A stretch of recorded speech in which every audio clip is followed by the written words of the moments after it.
Hello friends, welcome to my channel and thanks for watching this video. So we are going to discuss about AND Factory INC and the ticker symbol is 7035. First of all, this particular stock is listed in Japanese stock exchange and the currency will be in Japanese yen. So this is the overall price chart and this particular stock has corrected quite a lot in the last 5 or 6 years. Now the stock started recovering or moving higher, so there lies a potential recovery which we are going to talk about, but it is not easy as it sounds because right now what is active is only this part. Okay, so there is a range which is active, out of which we have 326 as our support and 300 on the downside as far as the stop loss is concerned. So please do not go below these two levels, otherwise downside may resume once again. That's number one.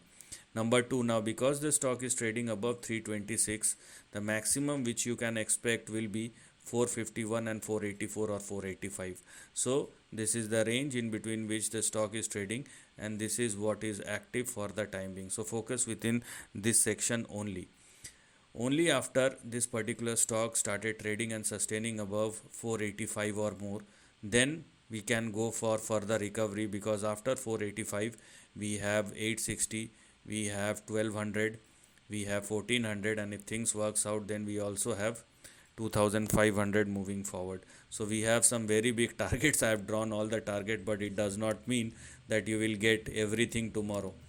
Right now the stock stucks in between a range, and the stock must breaks above the range, which is must break above 485, then we can go for 860. After 860 we have 1200 and 1400, and then we have a move like 2500, 2600.